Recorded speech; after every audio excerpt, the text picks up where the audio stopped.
नमस्कार दोस्तों, बहुत बहुत स्वागत है आपका हमारे YouTube चैनल पढ़ते रहो विथ आर रंजन पर।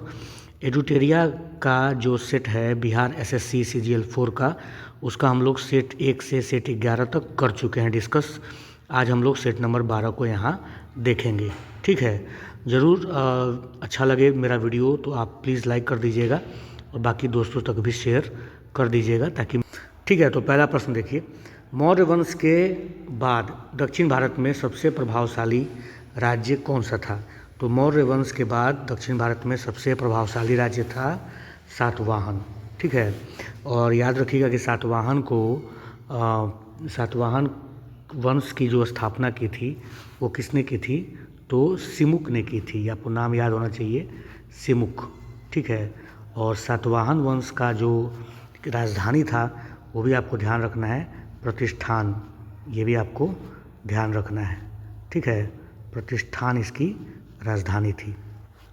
ठीक है ना, याद रखिएगा। दूसरा देखिए, रामावतारम किसके द्वारा लिखा गया था? तो रामावतारम जो किताब है वो लिखा गया था कंबन के द्वारा। ठीक है, याद रखिएगा, कंबन के द्वारा लिखा गया था रामावतारम। ठीक है ना, चलिए आगे बढ़ते हैं। तीसरा प्रश्न है कि दिल्ली सल्तनत के किस शासक ने स्वयं को दूसरा सिकंदर कहा था? तो दूसरा सिकंदर कहा था अपने आप को किसने? तो अलाउद्दीन खिलजी ने। ठीक है, आपको पता होगा कि अलाउद्दीन खिलजी ने अपने आप को स्वयं को सिकंदर सानी कहा था, यानी कि द्वितीय सिकंदर।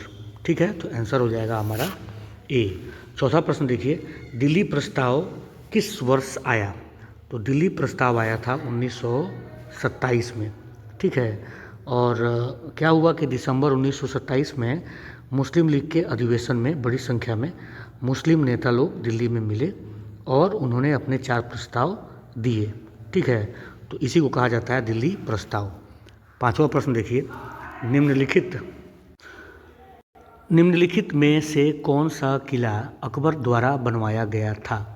तो अकबर के द्वारा बनवाया गया किला इसमें से कौन सा बताना है? लाहौर फोर्ट अकबर ने बनवाया था, आगरा फोर्ट अकबर ने ही बनवाया था, इलाहाबाद फोर्ट अकबर ने बनवाया था। तो आंसर क्या होगा हमारा? आंसर हो जाएगा डी नंबर, यानी कि इनमें से सभी। ठीक है, छठा प्रश्न देखिए, भारतीय संविधान के अनुच्छेद 344 के तहत पहले राजभाषा आयोग की स्थापना की गई थी। ठीक है, तो पहली जो राजभाषा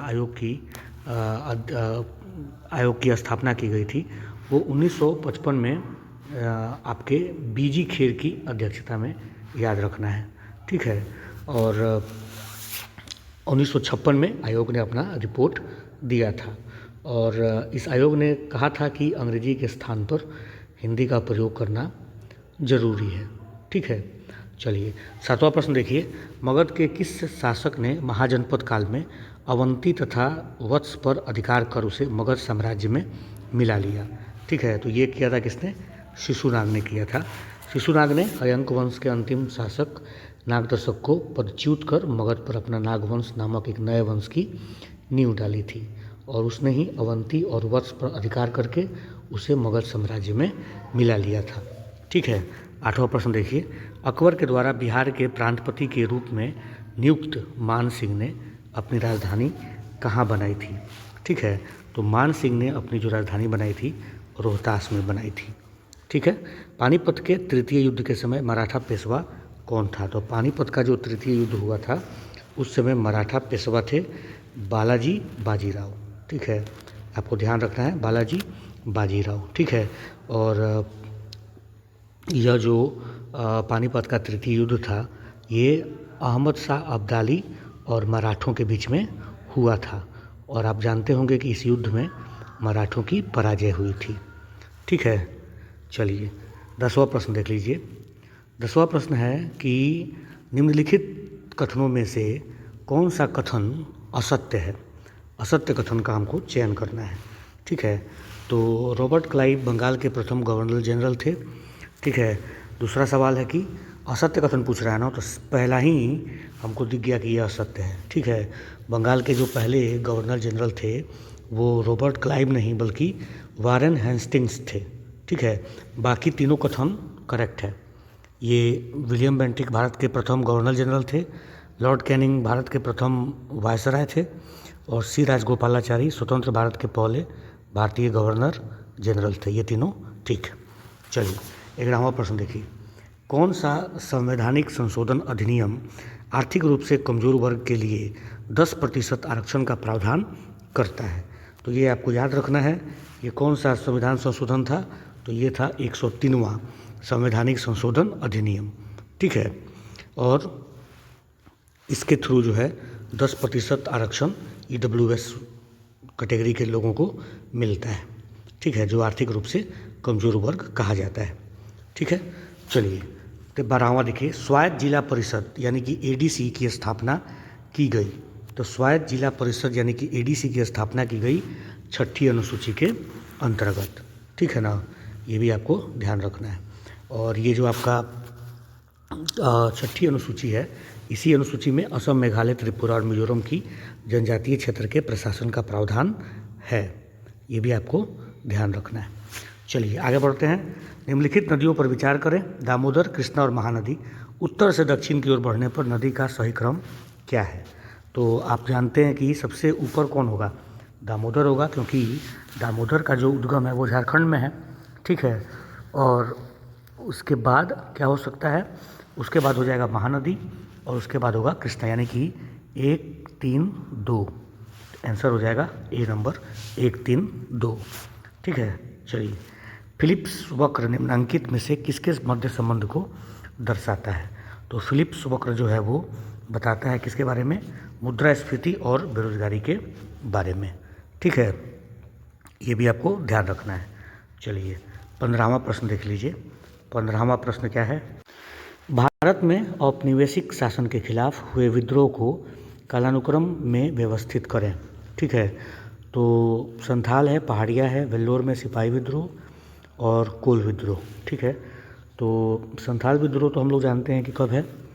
1855-56 है ना, और कोल विद्रोह पता है कि 1831-32, और ये आपका पहाड़िया विद्रोह हुआ है 1772 से 82, और वेल्लोर में सिपाही विद्रोह हुआ था 1806। तो हमारा हो जाएगा 2, फिर उसके बाद 3, फिर उसके बाद 4, फिर उसके बाद 1। तो हमारा आंसर क्या हो जाएगा इसमें? 2, 3, 4, 1 यानी कि डी हमारा आंसर हो जाएगा। ठीक है, 16वां देखिए, 1857 के विद्रोह में मध्यम वर्ग के बारे में निम्नलिखित में से कौन सा कथन सही है? ठीक है, तो 1857 के विद्रोह का समर्थन किया, मध्यम वर्ग के बारे में बताना है। मध्यम वर्ग ने 1857 के विद्रोह का समर्थन किया, 1857 के विद्रोह का समर्थन नहीं किया, यही ठीक होगा। मध्यम वर्ग ने 1857 का जो विद्रोह था उसका समर्थन मध्यम वर्ग ने नहीं किया था। कई भारतीय शासकों ने भी इस विद्रोह के दौरान अंग्रेजों का ही साथ दिया था। ठीक है, चलिए 17वां प्रश्न देख लीजिए, किस चोल शासक ने संपूर्ण श्रीलंका पर अधिकार कर लिया था? तो ये कौन था? राजेंद्र चोल था। ठीक है, जिसने पूरे श्रीलंका पर इसने अधिकार कर लिया था।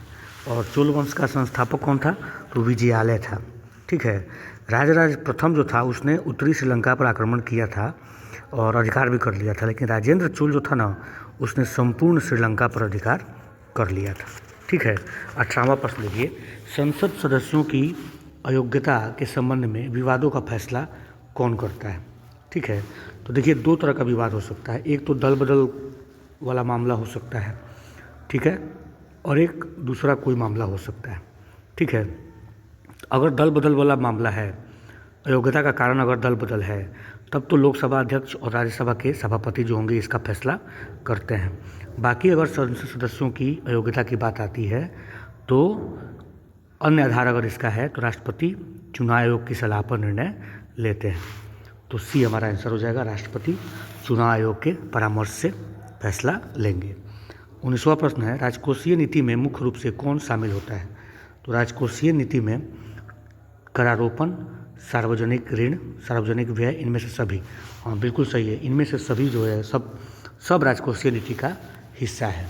ठीक है, 20वां प्रश्न देखिए, निम्नलिखित राष्ट्रीय जलमार्गों में से कौन सही सुमेलित है? तो ये आपका नेशनल वाटरवे जो है 1 प्रयागराज से हल्दिया, बिल्कुल ठीक है। नेशनल वाटरवे 2 सादिया से धुबरी, ये भी ठीक है।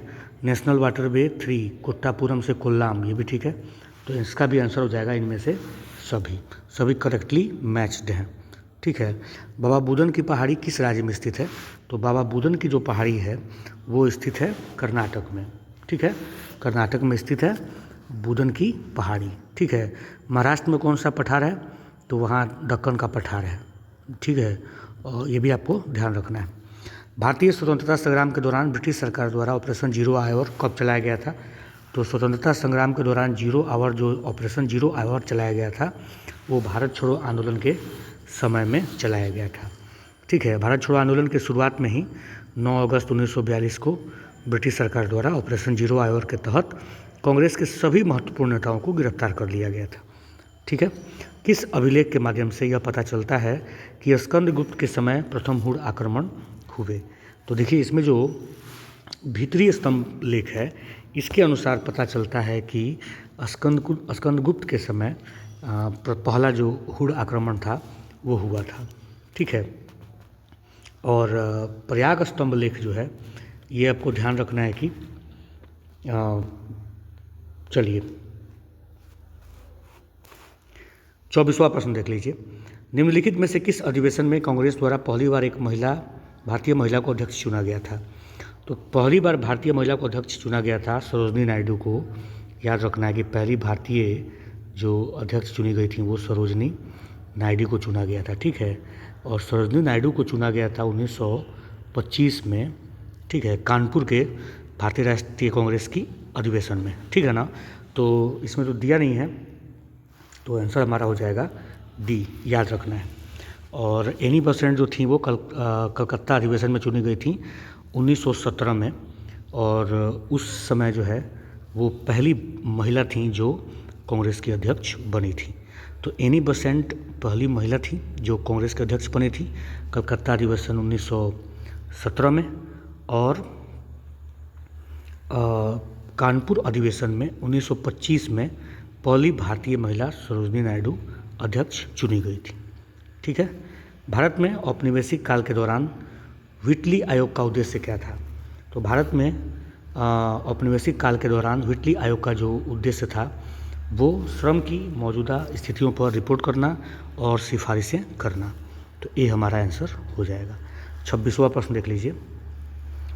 26वां प्रश्न है, भारत में सर्वाधिक भू क्षेत्र में कौन सी मिट्टी पाई जाती है? तो भारत में हम लोग जानते हैं कि सबसे ज़्यादा जो मिट्टी पाई जाती है वो जलोढ़ मिट्टी पाई जाती है। लगभग 42% भाग पर जलोढ़ मिट्टी पाई जाती है, और जलोढ़ मिट्टी जो है उसमें पोटास और चूना प्रचुर मात्रा में पाई जाती है, जबकि नाइट्रोजन फॉस्फोरस का अभाव होता है। ठीक है। अगला देखिए, सतलज और काली नदियों के बीच स्थित हिमालय के भाग को किस नाम से जाना जाता है? तो सतलज और काली नदियों के बीच जो हिमालय का भाग है उसको हम लोग कुमायूं हिमालय के नाम से जानते हैं। ठीक है, यह उत्तराखंड और हिमाचल प्रदेश क्षेत्र में विस्तृत है। 28वां प्रश्न देखिए, निम्नलिखित में से किस क्षेत्र में प्रवाल भित्ति नहीं पाई जाती है? तो प्रवाल भित्ति नहीं पाई जाती है पूछ रहा है, तो कैम्बे की जो खाड़ी है वहाँ प्रवाल भित्ति नहीं पाई जाती है। बाकी मन्नार की खाड़ी, कच्छ की खाड़ी और मिनिकॉय द्वीप में प्रवाल भित्ति पाई जाती है। ठीक है। चलिए 29वां देखिए, एक पारिस्थितिकी तंत्र में ऊर्जा की मात्रा एक पोषण से अन्य पोषण स्तर में स्थानांतरण के पश्चात क्या प्रभाव पड़ता है? ठीक है, तो देखिए ये घटता है। ठीक है ना, घटता है। पारिस्थितिकी तंत्र में ऊर्जा का प्रभाव अजैविक प्रणाली से जैविक प्रणाली की दिशा में होता है, और ऊष्मा गतिकी के दूसरे नियम के अनुसार जब ऊर्जा एक पोषण स्तर से अन्य स्तर तक में स्थान परिवर्तित करती है तब ऊर्जा घटती है। ठीक है। चलिए, तो इसका आंसर हो जाएगा ए। 30वां देखिए, पर्यावरण निम्नलिखित में से किससे बनता है? तो पर्यावरण जो है उसमें जैविक संगठक भी होते हैं, अजैविक संगठक भी होते हैं, ऊर्जा संगठक भी होते हैं।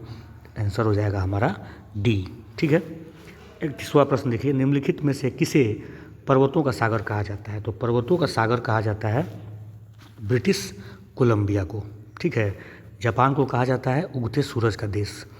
ठीक है। दक्षिण अमेरिका का जो पश्चिमी तट है वो चिली वाला इलाका, वहाँ पे तांबा खान के लिए बहुत प्रसिद्ध है, और वहाँ पे तांबा खान है एक युकिका माता, ठीक है ना। और दक्षिण पूर्व एशिया में विश्व का सबसे ऊंचा पठार पामीर पाया जाता है, जिसको विश्व की छत कहते हैं, ठीक है। 32वां देखिए, निम्नलिखित में से कौन सितार वाद्य यंत्र वादक से संबंधित है? तो सितार से संबंधित कौन? पंडित रवि शंकर। हरिप्रसाद चौरसिया जो थे वो बांसुरी, ठीक है, बांसुरी से संबंधित थे हरिप्रसाद चौरसिया। और जाकिर हुसैन तो आप लोग जानते ही हैं कि तबला के बहुत बड़े वादक थे, ठीक है। चलिए 33वां देखिए, भारतीय संविधान द्वारा प्रारंभ में कितने मौलिक अधिकार प्रदान किए गए थे? तो भारतीय संविधान में पहले जो मौलिक अधिकार प्रदान किए गए थे उनकी संख्या थी 7, ठीक है ना। 7 मौलिक अधिकार प्रदान किए गए थे, लेकिन 44वें संविधान संशोधन के द्वारा 1978 में जो हुआ था उसके द्वारा संपत्ति के अधिकार को मौलिक अधिकार से समाप्त कर दिया गया, ठीक है ना। तो अब हमारे पास सिर्फ 6 मौलिक अधिकार हैं: समानता का अधिकार, स्वतंत्रता का अधिकार, शोषण के विरुद्ध अधिकार, धार्मिक स्वतंत्रता का अधिकार, संस्कृति तथा शिक्षा संबंधी अधिकार, संवैधानिक उपचारों का अधिकार, ठीक है। 34वां प्रश्न देखिए, भारत सरकार का मुख्य कानूनी सलाहकार किसे कहा जाता है? तो भारत सरकार का जो मुख्य कानूनी सलाहकार होता है वो भारत के महान्यायवादी होते हैं, ठीक है। संविधान के आर्टिकल 76 में महान्यायवादी के बारे में यह लिखा हुआ है, यह प्रावधान है कि राष्ट्रपति जो होते हैं वो अटॉर्नी जनरल महान्यायवादी की नियुक्ति करता है, और ऐसे व्यक्ति को अटॉर्नी जनरल नियुक्त किया जाता है जिनके पास उच्चतम न्यायालय के न्यायाधीश नियुक्त होने की योग्यता हो, ठीक है। और यह भारत सरकार का प्रथम विधि अधिकारी होता है। 35वां देखिए, भारतीय संविधान द्वारा प्रदत्त निम्न में से कौन सा अधिकार गैर नागरिकों को भी उपलब्ध है? तो गैर नागरिकों को उपलब्ध अधिकार इसमें से अगर हम लोग देखते हैं तो संवैधानिक निराकरण का अधिकार, हाँ, ये जो है आपका पहला ऑप्शन, संवैधानिक निराकरण का अधिकार, ये गैर नागरिकों को भी उपलब्ध है, ठीक है। और आप याद रखिएगा कि सिर्फ भारतीय नागरिकों को जो मौलिक अधिकार उपलब्ध है वो याद कर लीजिएगा, 15, 16, 19, 29 और 30 ध्यान रखना है, ठीक है। चलिए आगे बढ़ते हैं हम लोग। 36वां प्रश्न देख लीजिए, 18वां प्रवासी भारतीय दिवस सम्मेलन 2025 का आयोजन किस शहर में किया गया? तो 18वां प्रवासी भारतीय सम्मेलन जो हुआ था इसका आयोजन हुआ था भुवनेश्वर में, ठीक है, ये आपको ध्यान रखना है। और इसमें जो अतिथि थे, मुख्य अतिथि, वो त्रिनिदाद और टोबैगो के राष्ट्रपति क्रिस्टीना कार्ला कंगालू थे, ठीक है। 37वां प्रश्न देख लीजिए, हाल ही में सत्यपाल मलिक का निधन हो गया, वे निम्न में से किस राज्य केंद्र शासित प्रदेश के राज्यपाल के पद पर नहीं रहे थे? तो देखिए, सत्यपाल मलिक जो थे वो बिहार के राज्यपाल के पद पर रहे थे, जम्मू कश्मीर के राज्यपाल के पद पर रहे थे, मेघालय के राज्यपाल के पद पर रहे थे, लेकिन झारखंड के राज्यपाल के पद पर नहीं रहे थे। तो हमारा आंसर हो जाएगा सी नंबर, ठीक है। ये हमारा सी, झारखंड जो है हमारा आंसर हो जाएगा, ठीक है। चलिए उसके बाद देखिए, केंद्रीय बजट 2025-26 के अनुसार राजकोषीय घाटा जीडीपी का कितना प्रतिशत है? ठीक है, तो 2025-26 जो बजट है उसके अनुसार राजकोषीय घाटा जीडीपी का 4.4% है, ये आपको ध्यान रखना है। चलिए उसके बाद देखिए नेक्स्ट 38वां सवाल, 39वां सवाल देखते हैं। मेजर ध्यानचंद खेल रत्न पुरस्कार 2024 में से कुल कितने खिलाड़ियों को सम्मानित किया गया है? तो मेजर ध्यानचंद पुरस्कार से 2024 में 4 खिलाड़ियों को सम्मानित किया गया है, ठीक है, 4 खिलाड़ियों को सम्मानित किया गया है। चारों का नाम याद रखना है, एक थे हमारे डी गुकेश, ठीक है, और एक हैं हरमनप्रीत सिंह, और एक हैं प्रवीण कुमार, और एक हैं मनु भाकर। ऑस्ट्रेलियन ओपन 2025 के पुरुष एकल का खिताब किसने जीता है? तो ऑस्ट्रेलियन ओपन 2025 का जो पुरुष एकल का खिताब है वो जैनिक सिनर ने जीता है, तो आंसर हो जाएगा ए नंबर, ठीक है, जैनिक सिनर। उसके बाद देखिए 41वां सवाल, 34वां ग्रीष्मकालीन ओलंपिक खेल 2028 का आयोजन किस शहर में किया जाएगा? तो 34वां ग्रीष्मकालीन ओलंपिक खेल 2028 का आयोजन लॉस एंजल्स में किया जाएगा, ठीक है। हाल ही में किस भारतीय अभिनेत्री को मालदीव के लिए वैश्विक पर्यटन राजदूत नियुक्त किया गया है? तो मालदीव के लिए राष्ट्रीय वैश्विक पर्यटन राजदूत नियुक्त किया गया है कैटरीना कैफ को, तो हमारा आंसर हो जाएगा ए नंबर, ठीक है। 10 जून 2025 को इनको नियुक्त किया गया है मालदीव के लिए वैश्विक पर्यटन राजदूत, ठीक है। मुख्यमंत्री नीतीश कुमार ने 2 मेगावाट के सौर ऊर्जा प्लांट का उद्घाटन पटना के किस शहर में किया है? तो ये किया है विक्रम में, ठीक है ना, याद रखिएगा। हाल ही में किस भारतीय क्रिकेट खिलाड़ी को आईसीसी हॉल ऑफ फेम में शामिल किया गया है? तो हाल ही में आईसीसी हॉल ऑफ फेम में शामिल होने वाले जो खिलाड़ी हैं वो हमारे एमएस धोनी, पूर्व कप्तान एमएस धोनी, ठीक है, याद रखना है। धोनी की कप्तानी में भारत ने 2007 में T20 विश्व कप, 2011 में ODI विश्व कप और 2013 में चैंपियंस ट्रॉफी का खिताब जीता है। बहुत सफल कप्तान रहे हैं एमएस धोनी। राष्ट्रीय ई गवर्नेंस पुरस्कार 2025 के तहत स्वर्ण पदक का खिताब किस ग्राम पंचायत को दिया गया है? तो ये मिला है रोहिणी पंचायत को, ठीक है, रोहिणी पंचायत को मिला है ग्राम पंचायत, सर्वश्रेष्ठ ग्राम पंचायत का पुरस्कार, ठीक है, राष्ट्रीय ई गवर्नेंस पुरस्कार 2025, ठीक है। हाल ही में प्रधानमंत्री नरेंद्र मोदी ने जम्मू एवं कश्मीर में विश्व के सबसे ऊंचे रेलवे आर्च पुल का उद्घाटन किया। यह किस नदी पर स्थित है? तो यह स्थित है चिनाब नदी पर, ये भी आपको ध्यान रखना है, ठीक है। बहुत बार सवाल बहुत सारे एग्जाम्स में ये चिनाब नदी वाला पूछा जा चुका है, तो इसको मिस नहीं करना है। उसके बाद आइए आगे हम लोग देखते हैं प्रश्न संख्या 47। हाल ही में राजस्थान के किस गांव को रामसर साइट घोषित किया गया है? तो राजस्थान के 2 गांवों को रामसर साइट घोषित किया गया है। एक तो मेनार है और दूसरा है खीचन, ठीक है। तो आंसर हो जाएगा डी नंबर, यानी कि ए और बी दोनों, ठीक है। अंतर्राष्ट्रीय मुद्रा कोष के रिपोर्ट के अनुसार भारतीय अर्थव्यवस्था का विश्व में कौन सा स्थान है? तो अंतर्राष्ट्रीय मुद्रा कोष के रिपोर्ट के अनुसार भारतीय अर्थव्यवस्था का विश्व में स्थान है चौथा, ठीक है। बहुत गर्व की बात है, चौथा नंबर पे हमारे भारत की अर्थव्यवस्था इस समय है। भारत से आगे अमेरिका है, चीन है और जर्मनी है। हम उम्मीद करते हैं कि जल्दी हम लोग टॉप 3 में शामिल हो जाएंगे, ठीक है। 49वां प्रश्न देखिए, छठे बिम्स्टेक शिखर सम्मेलन का आयोजन कहाँ किया गया? तो छठे बिम्स्टेक शिखर सम्मेलन का आयोजन किया गया थाईलैंड में, ठीक है, और 3 अप्रैल 2025 को हुआ थाईलैंड में। और हमारे तरफ से, भारत की तरफ से प्रधानमंत्री मोदी ने इसमें भाग लिया था, ठीक है। जनवरी 2025 में बिहार के 42वें राज्यपाल के रूप में किसने पदभार संभाला है? तो जनवरी 2025 में बिहार के राज्यपाल के रूप में आरिफ मोहम्मद खान ने पद संभाला है, ठीक है। चलिए 51वां प्रश्न देख लेते हैं हम लोग। निम्नलिखित में से कौन सा कोलाइड्स का गुण नहीं है?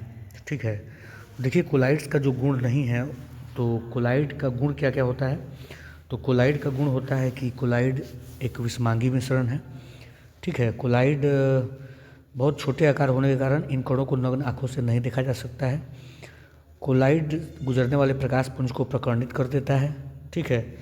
तो ये हम लोग देखते हैं कि दूसरा जो ऑप्शन दिख रहा है, कोलाइड इससे गुजरने वाले प्रकाश पुंज को प्रकर्णित नहीं कर सकता है, ये हमारा ऑप्शन यहाँ सही हो जाएगा, क्योंकि ये गुण कोलाइड का नहीं है।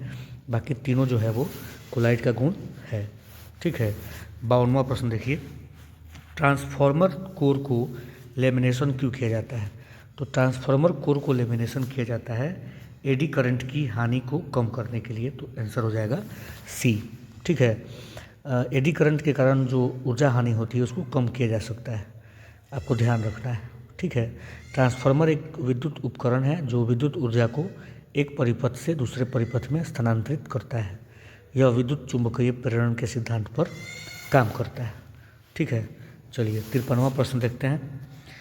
निम्न में से कौन कपड़े धोने के साबुन में फिलर के रूप में काम नहीं आता है? ये ग्लिसरॉल जो होता है रंगहीन, गंधहीन, आर्द्रताग्राही और गाढ़ा द्रव है। इसका उपयोग शेविंग क्रीम, साबुन और टूथपेस्ट, सौंदर्य प्रसाधन, रिफिल इंक आदि में होता है। चलिए 54वां प्रश्न देखते हैं। किसी परमाणु के मुख्य कोश में इलेक्ट्रॉनों की अधिकतम संख्या का सूत्र क्या है? तो किसी भी परमाणु के मुख्य कोश में इलेक्ट्रॉनों की अधिकतम संख्या का सूत्र है, क्या है बताइए? 2n², ठीक है। जहाँ n मुख्य क्वांटम संख्या है जो कोश की संख्या या ऊर्जा के स्तर को दिखाता है। सबसे बाहरी कोश में इलेक्ट्रॉनों की अधिकतम संख्या 8 हो सकती है, ये भी आपको ध्यान रखना है। 2 परमाणुओं को समस्थानिक कहा जाता है यदि, तो 2 परमाणुओं को समस्थानिक कहा जाता है यदि उनकी परमाणु संख्या समान परंतु द्रव्यमान संख्या भिन्न हो। तो आंसर हो जाएगा हमारा ए नंबर, ठीक है ना। 56वां देखिए, डॉक्टर वर्गीज कुरियन का नाम विख्यात है क्यों? तो वर्गीज कुरियन का नाम विख्यात है श्वेत क्रांति के लिए। ठीक है, भारत में श्वेत क्रांति का जनक डॉक्टर वर्गीज कुरियन को माना जाता है। भारत में श्वेत क्रांति की शुरुआत 1970 में हुई थी, जब राष्ट्रीय डेयरी विकास बोर्ड की स्थापना 16 जुलाई 1965 में की गई थी। ठीक है, चलिए, और हरित क्रांति के लिए जाना जाता है किनको? नॉर्मन बोरलॉग को। ठीक है, विश्व में हरित क्रांति का जनक उनको माना जाता है। और भारत में अगर हम लोग समझें तो भारत में हरित क्रांति का जो नेतृत्व किया था वो MS स्वामीनाथन ने किया था, और 2024 में MS स्वामीनाथन को भारत रत्न से सम्मानित भी किया गया था। ठीक है, 57वां प्रश्न देखते हैं। 57वां प्रश्न है, निम्नलिखित में से किस कोशिकांग में DNA नहीं होता है? तो DNA नहीं होता है पूछ रहा है, तो लाइसोसोम में DNA नहीं होता है। ठीक है ना, लाइसोसोम में DNA नहीं होता है, आपको ध्यान रखना है। और लाइसोसोम जो होता है एक झिल्लीबंद अंगक है जो कोशिका के भीतर पाचन और अवशिष्ट पदार्थों को हटाने का काम करता है। ठीक है, ध्यान रखना है।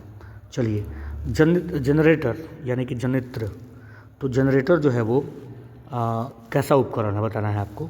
जनरेटर जो है वो कैसा उपकरण है? तो जनरेटर जो है वो बताइए, यांत्रिक ऊर्जा को विद्युत ऊर्जा में परिवर्तित करता है, बिल्कुल सही। विद्युत ऊर्जा को यांत्रिक ऊर्जा में परिवर्तित करता है, नहीं। विद्युत चुंबकीय प्रेरण के आधार पर कार्य करता है, ये भी ठीक है। तो हमारा आंसर हो जाएगा 1 और 3 दोनों सही हैं। ठीक है, 59वां देखिए, निम्नलिखित में से कौन असत्य है? तो बताना है कि असत्य कौन है। तो चिनूक जो है वो हेलीकॉप्टर है, बिल्कुल सही बात है। पिनाक जो है रॉकेट है, बिल्कुल सही है। Barak 8 surface to air missile है, ये भी ठीक है। हेलिना जो है वो स्कॉर्पियन श्रेणी की पनडुब्बी, नहीं, ये आपका गलत है। ठीक है, ये हेलिना जो है ये भारत में विकसित टैंक रोधी मिसाइल है। ठीक है, बाकी जो चिनूक है वो चिनूक जो है वो आपका हेलीकॉप्टर है, ये करेक्ट है। पिनाक जो है वो भारत का पहला स्वदेशी रॉकेट मिसाइल है। और बराक 8 जो है वो DRDO और इजराइल के द्वारा विकसित सरफेस टू एयर मिसाइल है। तो हमारा आंसर हो जाएगा A नंबर। ठीक है, 60वां देखिए, सूची 1 को सूची 2 से सुमेलित कीजिए और सूचियों के नीचे दिए गए कुत्तों का प्रयोग कर सही उत्तर चुनना है। तो होलोग्राफी, ठीक है, मिलाना है। होलोग्राफी को किसने बताया था? तो पहले सबसे आसान कौन सा है? दाब का नियम। तो दाब का नियम कौन बताया था भाई? पास्कल ने। ठीक है, शीतलन का नियम, तो ये न्यूटन ने। ठीक है, विद्युत अपघटन का नियम फैराडे ने, करेक्ट है। और होलोग्राफी, तो एक बच गया, डेनिस गोबोर। तो A का 3, B का 1, तो ये आंसर हमारा हो जाएगा। ठीक है, चलिए 61वां देखिए, निम्नलिखित में से कौन सही सुमेलित नहीं है? थायमिन, बेरी, विटामिन A वर्णांधता, विटामिन K रक्त जमना, इनमें से सभी सही सुमेलित नहीं है पूछ रहा है ना। तो सही सुमेलित नहीं है। विटामिन A से वर्णांधता थोड़े होता है, विटामिन A से तो रतौंधी होता है। तो ये B हमारा सही सुमेलित नहीं है। बाकी जो है बेरी, थायमिन करेक्ट है। विटामिन K रक्त जमना, ये भी करेक्ट है। 62वां देखिए, अंतःस्रावी ग्रंथि यानी कि एंडोक्राइन ग्लैंड का उदाहरण बताना है, इसमें से कौन है? तो एंडोक्राइन ग्रंथि का उदाहरण इसमें से कौन है? पीनियल ग्रंथि है। ठीक है, ये ध्यान रखना है। पीनियल ग्रंथि जो है वो मस्तिष्क में स्थित है और मेलाटोनिन हार्मोन का उत्पादन करता है।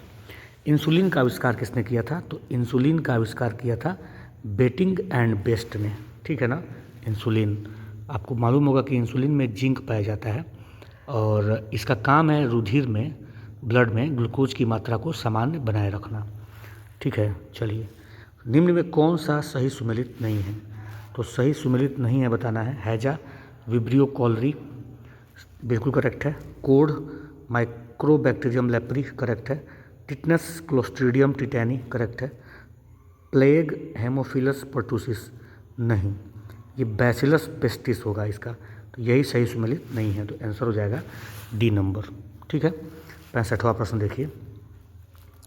65वां प्रश्न है, किस समूह के पौधे को आमतौर पर शैवाल कहा जाता है? तो किसको कहा जाता है? थैलोफाइटा के पौधों को शैवाल कहा जाता है। और थैलोफाइटा वनस्पति जगत का सबसे बड़ा समूह है। ठीक है, इसमें संवहन ऊतक नहीं पाया जाता है। और ये भी ध्यान रखिएगा कि शैवालों के अध्ययन को फाइकोलॉजी कहा जाता है। ठीक है, रुधिर में किसकी मात्रा अधिक होने पर मधुमेह हो जाता है? तो रुधिर में ब्लड में ग्लूकोज की जब मात्रा अधिक हो जाती है तो हम लोग कहते हैं कि डायबिटीज़ हो गया, यानी कि मधुमेह हो गया है। क्लोरेनकाइमा बने होते हैं किससे? तो क्लोरेनकाइमा जो बने होते हैं वो मृदुतकों से बने होते हैं, ठीक है ना। और क्लोरेनकाइमा पौधों में पाया जाने वाला एक प्रकार का पैरेन्काइमा उत्तक है जिसमें क्लोरोफिल होता है जो प्रकाश संश्लेषण के लिए आवश्यक है। विशेष रूप से यह पत्तियों और हरे तनों में पाया जाता है। यह प्रकाश ऊर्जा को रासायनिक ऊर्जा में परिवर्तित करने में मदद करता है, ठीक है। एनीमिया की स्थिति किसकी वजह से उत्पन्न होता है? तो एनीमिया की स्थिति जो है वो आरबीसी की कमी से उत्पन्न होता है। इसमें हेमोग्लोबिन की मात्रा सामान्य से कम हो जाता है, ठीक है। और सबसे जो प्रमुख कारण है वो ये है कि पोषक तत्वों की कमी, खास करके आयरन की जो कमी होती है उसके कारण यह रोग उत्पन्न हो जाता है। निम्नलिखित तत्वों में से किसमें न्यूट्रॉन नहीं होता है? तो न्यूट्रॉन नहीं पाया जाता है किसमें? हाइड्रोजन में नहीं पाया जाता है, ठीक है। और हाइड्रोजन की खोज 1766 में हेनरी कैवेंडिश ने किया था, इसको भी ध्यान रखना है। हाइड्रोजन को ही भविष्य का ईंधन कहा जाता है, ये भी आपको दिमाग में नोट रखना है। सहसंयोजक यौगिक के संबंध में निम्नलिखित कथनों पर विचार करें। क्लोरीन के 2 परमाणु एक सहसंयोजी बंध का निर्माण करेंगे। सामान्यतः सहसंयोजी यौगिक द्रव अवस्था में विद्युत के कुचालक होते हैं। इन यौगिकों के गलनांक एवं क्वथनांक निम्न होते हैं। हमको बताना है कि सत्य कथन इसमें से कौन है। तो देखिए तीनों कथन जो है आपका सही है, तो हमारा आंसर हो जाएगा डी नंबर, ठीक है। बिल्कुल करेक्ट कथन दिया है, कथन को ध्यान से पढ़िएगा, ठीक है। 71वां देखिए, क्लोरोजाइलिनाल तथा टर्पिनिऑल का मिश्रण किस रूप से कार्य करता है? तो क्लोरोजाइलिनाल और टर्पिनिऑल का जो मिश्रण होता है वो काम करता है किसकी तरह? वो काम करता है रोगाणु रोधक की तरह, ठीक है। तो ये रोगाणु रोधक हमारा आंसर हो जाएगा, ठीक है।